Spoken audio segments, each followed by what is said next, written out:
আসসালামু আলাইকুম সুপ্রিয় শিক্ষার্থীরা, তোমরা সবাই কেমন আছো? আশা করি সবাই অনেক অনেক ভালো আছো।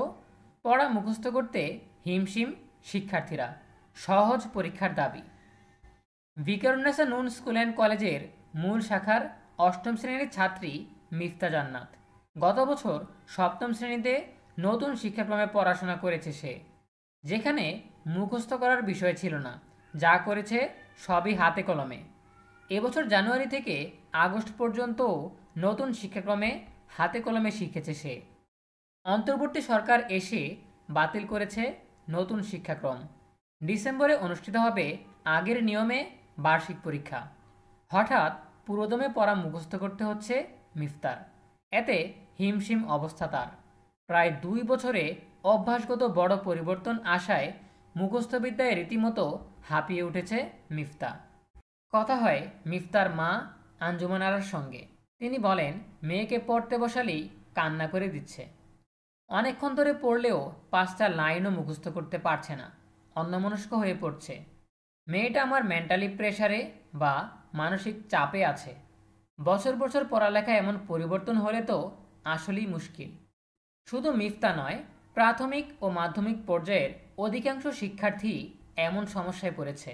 তারা গত 2 বছর নতুন শিক্ষাক্রমে সম্পূর্ণ পরীক্ষাবিহীন যে পদ্ধতিতে পড়াশোনা করেছে, তাতে হঠাৎ পরিবর্তন আসায় মানসিক অবসাদে ভুগছে।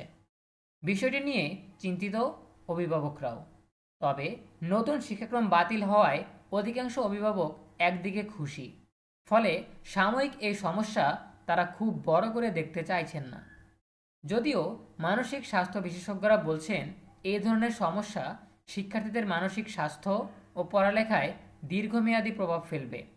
হঠাৎ বেশি চাপ দেওয়া যাবে না, তাদের সাবলীলভাবে ধীরে ধীরে আবারও পড়া মুখস্থে অভ্যস্ত করে তুলতে হবে।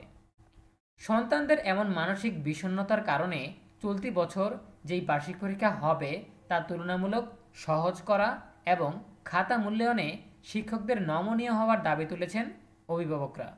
তাদের দাবি, এবারের পরীক্ষাটা শুধুই আনুষ্ঠানিকতা সেরে পরবর্তী ক্লাসে উত্তীর্ণ করে দেয়া হোক। নতুন শিক্ষাক্রম বাতিল করায় ডিসেম্বরে বার্ষিক পরীক্ষায় বসতে হবে প্রথম থেকে নবম শ্রেণীর শিক্ষার্থীদের।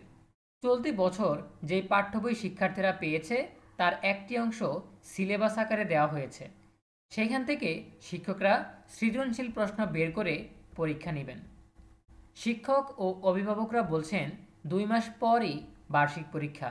এই পরীক্ষার জন্য যেই সিলেবাস নির্ধারণ করে দিয়েছে জাতীয় শিক্ষাক্রম ও পাঠ্যপুস্তক বোর্ড এনসিটিবি, তা শিক্ষার্থীদের জন্য শেষ করা কঠিন।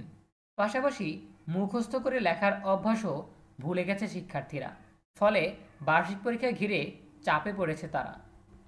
ভিকারুন্নেসা নুন স্কুল অ্যান্ড কলেজের মূল শাখার এক শিক্ষার্থীর অভিভাবক তাহেরা আক্তার রূপা বলেন, হাতে সময় খুব অল্প, অক্টোবর ও নভেম্বর মাস।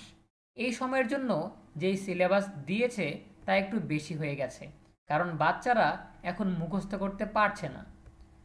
মতিঝিল সরকারি বালিকা উচ্চ বিদ্যালয়ের 6ষ্ঠ শ্রেণীর এক শিক্ষার্থীর অভিভাবক আওরঙ্গজেব সেলিম বলেন, ওরা অর্থাৎ শিক্ষার্থীরা তো পড়াই ভুলে গেছে, এত সিলেবাস দিলে পড়বে কিভাবে? আর বই এক শিক্ষাক্রমের, প্রশ্ন হবে আরেক শিক্ষাক্রমের। এটাই তো হাস্যকর। আমরা দাবি জানাচ্ছি, কোনো রকমে নামমাত্র পরীক্ষা নিয়ে যাতে পরবর্তী শ্রেণীতে উঠিয়ে দেওয়া হয়। সামনের বছরের শুরু থেকে ভালো করে পড়াশোনাটা যাতে ওরা করতে পারে।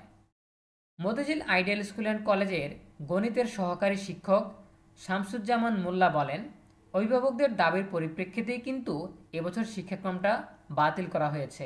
এখন সব কিছুই গোজামিল হয়ে যাবে। এনসিটিবি ও মাওসির নির্দেশনা মেনে আমরা খুব সহজভাবে শিক্ষার্থীদের একটা টেস্ট পরীক্ষা নেব। আশা করি সমস্যা হবে না। জানতে চাইলে এনসিটিবির চেয়ারম্যান অধ্যাপক AKM রিয়াজুল হাসান বলেন, আমরা একটা সিলেবাস দিয়েছি ঠিক, তবে পরে কিন্তু আবার যারা যেটুকু শেষ করতে পারবে তার উপর তুলনামূলক সহজ উপায়ে পরীক্ষা নেওয়ার নির্দেশনাও দিয়েছি। তাই আমরা বড় কোনো সমস্যা হবে বা শিক্ষার্থীদের উপর খুব বেশি চাপ পড়বে বলে মনে করছি না। বাংলাদেশের স্বাধীনতার পর 1977 থেকে 2023 সাল পর্যন্ত 7বার শিক্ষাক্রম বা শিক্ষা পদ্ধতিতে পরিবর্তন আনা হয়েছে। প্রথম 5বার 5-10% পরিবর্তন বা পরিমার্জন করে মূল থিম ঠিক রাখা হয়েছিল। সবশেষ 2012 সালের শিক্ষাক্রমে বড় পরিবর্তন আনা হয়। সেবারের শিক্ষাক্রমটি সৃজনশীল পদ্ধতি নামেও পরিচিতি পায়। যদিও 9 বছরের মাথায় তা আবারও পরিবর্তন আনে সরকার।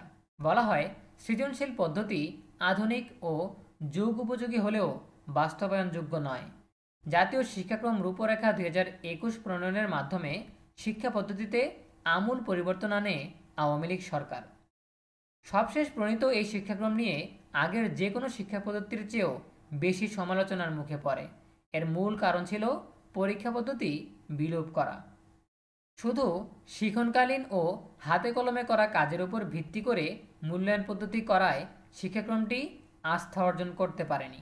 এক পর্যায়ে তা বাতিলের দাবিতে তুমুল আন্দোলনও করেন শিক্ষক, শিক্ষার্থী ও অভিভাবকরা।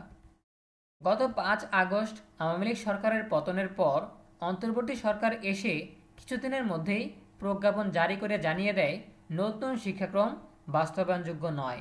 এর মধ্য দিয়েই জাতীয় শিক্ষাক্রম রূপরেখা 2021-এর অবসান ঘটে। চলতি বছরের ডিসেম্বরেই আবারও ফিরছে সৃজনশীল পদ্ধতির পরীক্ষা, যাতে কিছুটা হলেও খুশি অভিভাবকরা। সন্তানদের লেখাপড়া ও ভবিষ্যৎ নিয়ে সাময়িক এ স্বস্তি এলেও লক্ষ্য নির্ভর শিক্ষাক্রম চান অভিভাবকরা। ভিকারুননিসা নুন স্কুল অ্যান্ড কলেজের আজিমপুর শাখার এক শিক্ষার্থীর অভিভাবক মারজান আক্তার আওয়ামী লীগ সরকারের আমলে প্রণীত শিক্ষাক্রমের বিরোধিতা করে আন্দোলন করেছেন দীর্ঘদিন। নিজে একটি বেসরকারি শিক্ষা প্রতিষ্ঠানের শিক্ষক ছিলেন। আন্দোলনে নামায় তাকে হারাতে হয় চাকরি। মারজান আক্তার বলেন, বারবার শিক্ষাক্রম পরিবর্তনে শিক্ষার্থীদের উপর চাপ সৃষ্টি হয়। দীর্ঘমেয়াদী এবং লক্ষ্য নির্ভর শিক্ষাক্রম প্রণয়ন করাটা এখন সবচেয়ে বেশি প্রয়োজন। শিক্ষা খাতে যে সংস্কার আনার উদ্যোগ নেওয়া হয়েছে তাতে আমরা ভালো এবং টেকসই একটি শিক্ষা পদ্ধতি পাব বলে আশা করছি। ঢাকা বিশ্ববিদ্যালয়ের শিক্ষা ও গবেষণা ইনস্টিটিউটের অধ্যাপক ডক্টর এস.এম. হাফিজুর রহমানও লক্ষ্য নির্ভর শিক্ষাক্রমের প্রয়োজনীয়তার উপর গুরুত্ব আরোপ করেছেন। তিনি বলেন, আমাদের একটা শিক্ষাক্রম প্রণয়ন করা উচিত যা অন্তত 5 থেকে 10 বছরের জন্য প্রাসঙ্গিক হয়। একই সঙ্গে ভবিষ্যতের চাকরির বাজারও মাথায় রাখতে হবে। দুর্ভাগ্যবশত আমরা এমন দৃষ্টিভঙ্গিমূলক কাঠামো তৈরি করতে ব্যর্থ হয়েছি, ফলে বারবার ব্যর্থতার সম্মুখীন হচ্ছি।